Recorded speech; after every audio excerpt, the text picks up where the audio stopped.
Bienvenue dans la biosphère de ceux qui veulent créer un écosystème au service de leur liberté.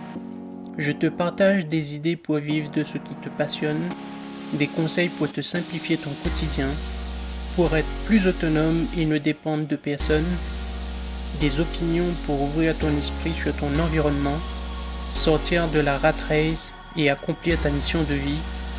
Les vidéos sont publiées le lundi, mardi, jeudi et vendredi de chaque semaine, alors pense à t'abonner pour ne rien rater. Bonjour, c'est Cédric, j'espère que tu vas bien. Alors bienvenue dans cette nouvelle vidéo. Donc aujourd'hui je vais te parler de mes médicaments préférés qui sont les plantes. Alors pourquoi les plantes? Parce que déjà j'ai un potager qui me permet de les cultiver, c'est-à-dire que les légumes, les arbres fruitiers, etc. Donc par la même occasion, j'ai des herbes aromatiques, des plantes qui sont utilisées dans la pharmacopée en général. Et moi, mes deux préférés, je vais te le dire ça juste après. J'utilise plutôt les plantes parce que moi les médicaments, tu sais, ça me, enfin c'est pas que ça me fait peur, mais bon, j'ai jamais été trop malade, on va dire, dans le cours de ma vie. Par la même occasion, je suis malade aujourd'hui, le nez bouché. Voilà, donc c'est pour ça que je t'en parle. Et donc, voilà, moi ce que j'utilisais le plus, c'était plus de l'efferalgan pour le mal de tête. Bon, après, quand j'étais plus petit, c'est vrai que je suis tombé malade comme tout le monde. Euh, les différentes grippes, etc. qu'on peut avoir. Mais voilà, donc moi je privilégie les plantes à l'heure actuelle. Je fais des concoctions de plantes. Par exemple aussi, j'ai réalisé, enfin j'ai fait un bocal dans lequel, avec du miel, j'ai mis du gingembre, j'ai mis du citron, gingembre, citron, je crois que c'est les deux principaux ingrédients que j'ai mis à l'intérieur. Et pour le mal de gorge, ça aide vraiment très bien parce que moi, dès que j'ai un petit truc, je sens un petit truc dans la gorge, je prends une cuillère et bon, ça dure pas 2 jours quoi. Donc vite fait, c'est passé.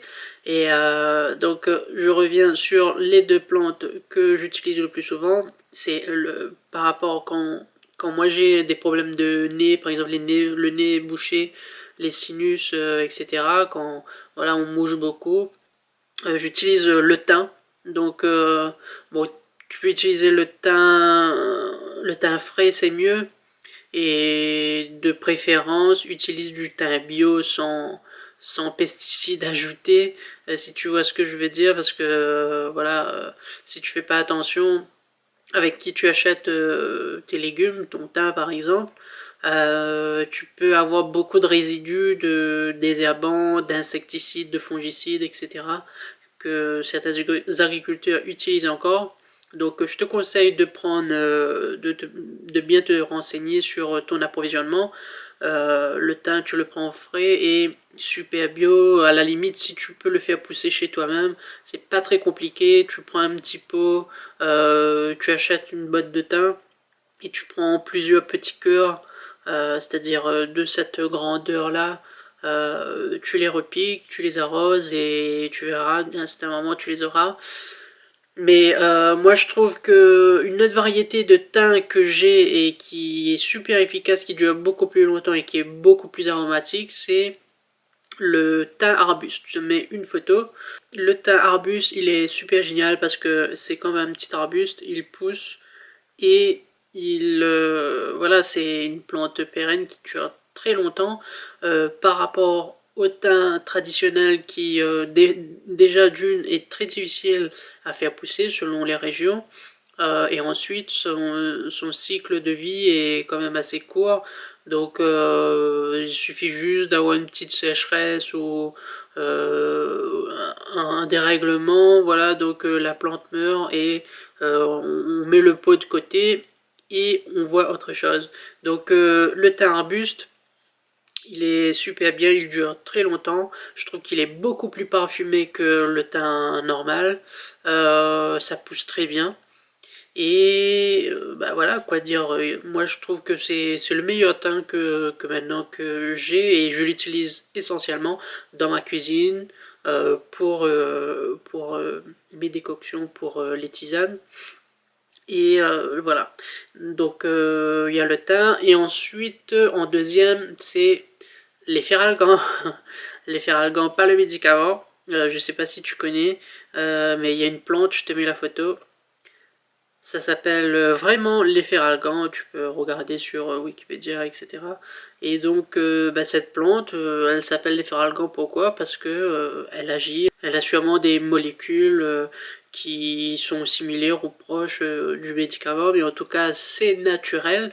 Donc moi je la privilégie. Dès que j'ai un mal de tête, un petit mal de tête, je prends quelques feuilles, voilà, je la fais bouillir et je prends ça en thé chaud quoi. Et donc franchement à chaque fois que j'ai un mal de tête je le prends. Le mal de tête passe je sais pas 4 heures par la suite quoi. Je dure pas plus longtemps 2 jours malade. Donc cette plante-là, elle est super géniale. Ça s'appelle l'efferalgan.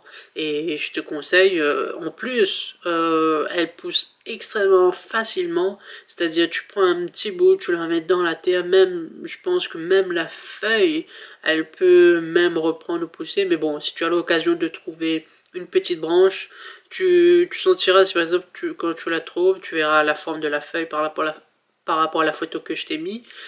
Et tu vas sentir un petit peu au niveau de la feuille, elle est quand même assez épaisse, un petit peu velue. C'est comme si c'était une espèce de la famille des cactus. Donc tu verras et ça pousse extrêmement bien. Très facilement, tu peux l'avoir sur ton balcon, dans ton potager. Je te conseille aussi de l'avoir parce que moi, depuis que j'ai connu ça, je prends plus du tout de efferalgan chimique, c'est-à-dire chez la pharmacie, etc. Donc je la prends uniquement et ça se passe très bien jusqu'à maintenant.